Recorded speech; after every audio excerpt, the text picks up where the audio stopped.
Hello, people. My name is Andrew, and I'm here to talk about comics from a reader, collector, speculator, investor point of view.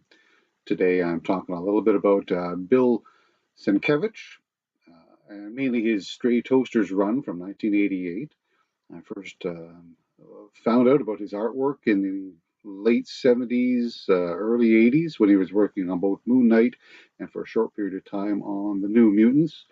I like both of I liked all of his work with Moonlight, but I also really liked what he did with the New Mutants, specifically the Demon Bear storyline.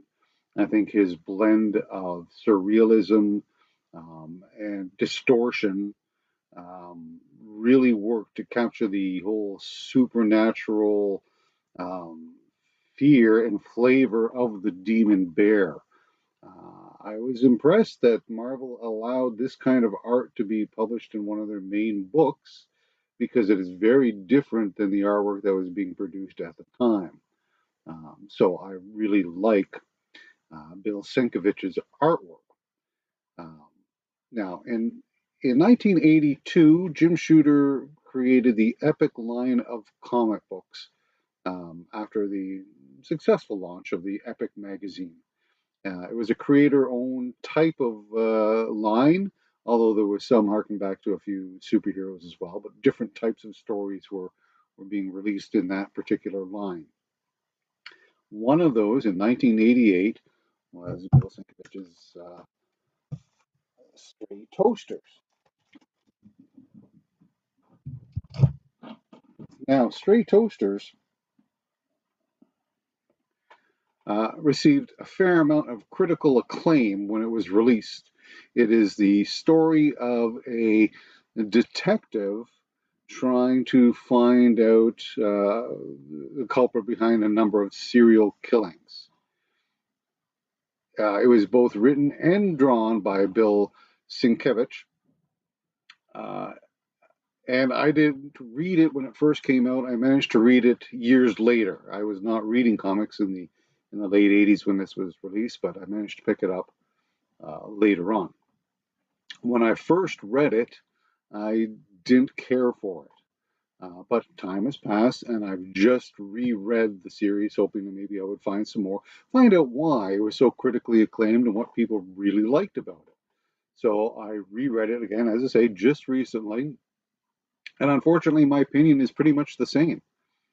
The story is not all that interesting. It's very simple. You have a serial killer and somebody out there trying to discover who it is and how to deal with that situation. That's your basic line there. It's got a lot more to do with sort of a stream of consciousness thought. You have a number of characters in here, and most of it is based on dialogue. There is no narration, and it's internal dialogue from most of the characters. There is some back and forth, but most of it is the internal dialogue people are experiencing in their heads. And as it is a stream of consciousness, it drifts into different areas.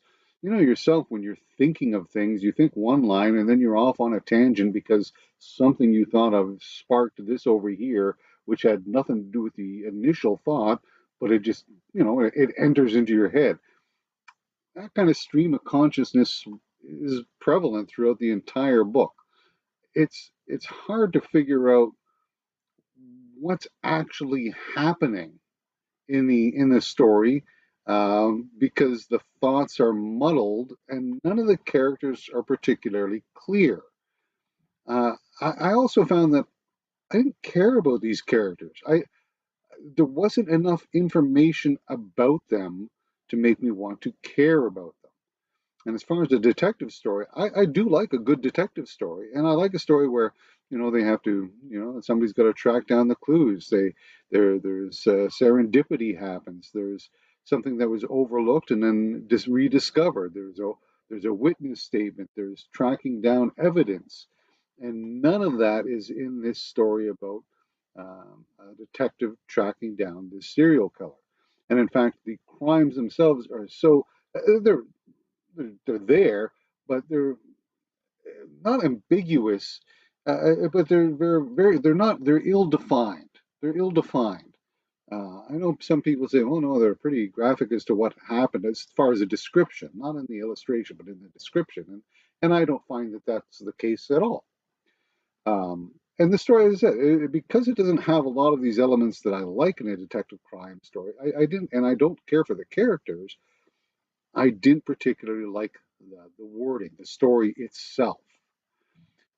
So, what about the artwork? I mean, it's Bill Siekiewicz, and he has great artwork. You see this?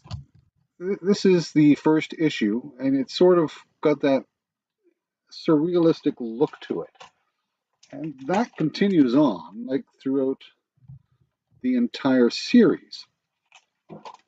It's it's not all like that, but it's very much like that.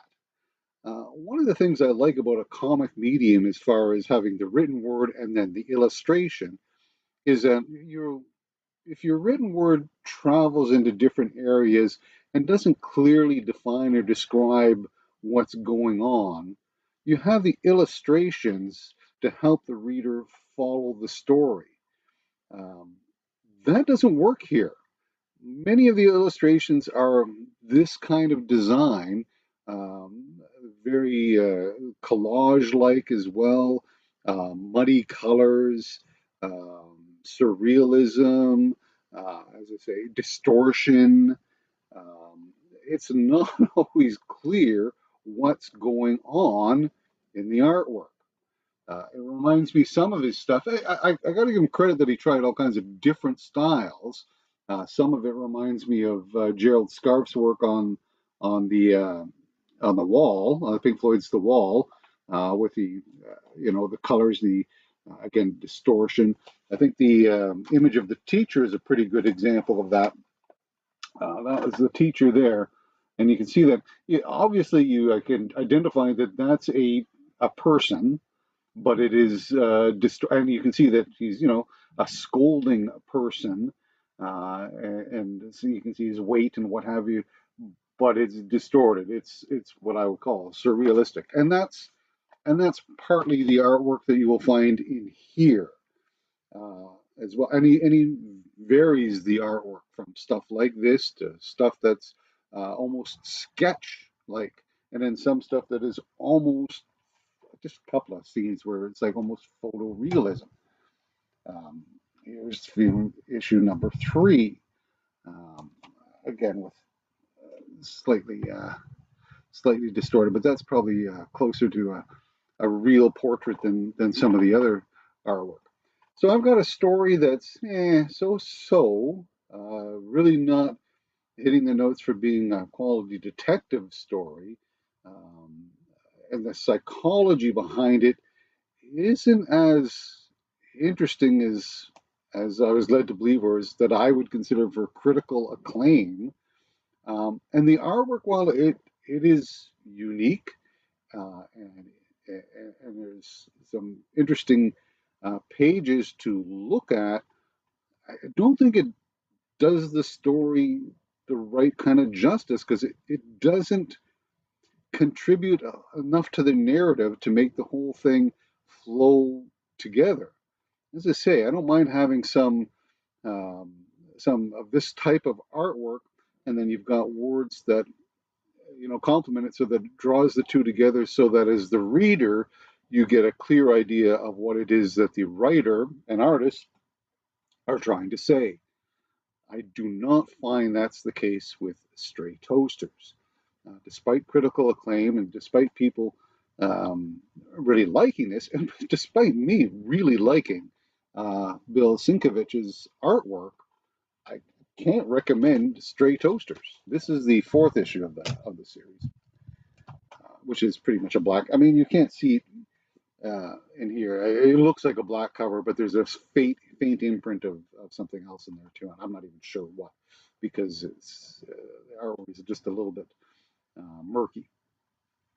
Um, so I, uh, maybe I'm still missing the boat on this particular story, and if that's the case, that's the case. But I wouldn't recommend it. As far as where does it fit into a collection? Well, I still keep it for the Bill Siekiewicz artwork. because I do like his material. And even if you can have a great film director, you can have a great recording artist, and you like most of their material, but then there's this thing over here, and you think, that just did not work for me. I can appreciate it because I respect that artist. I'm interested in taking a look from time to time, but ultimately, it's not what I like. And that's what I find with Stray Toasters, and why I keep it for Bill Siekiewicz, because I do like his artwork overall. Um, you might want to keep it for your epic collection if you're trying to keep all of the epic books or collect that whole collection. As far as speculation or investment, any kind of value attached to this, I would say no. There's no reason to get any of these books sealed in plastic. Um, I would not spend a lot of money for the entire set. $20 to get all four issues would sound about right. At $5 a pop.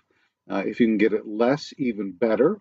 And I would say that if you can find a dog-eared copy in a dollar bin, you might want. It doesn't matter which one it is. Just pick out if it's there for the dollar bin. Buy that one and then read it yourself and decide whether or not, hey, this is something that I'm really interested in. I would like to read the whole story, and I would like to have it in good quality before you go out and throw some cash down for it. Because as I say, it didn't work for me. It might work for you, but I am going to give Stray Toasters a pass. Until next time, see you later, people.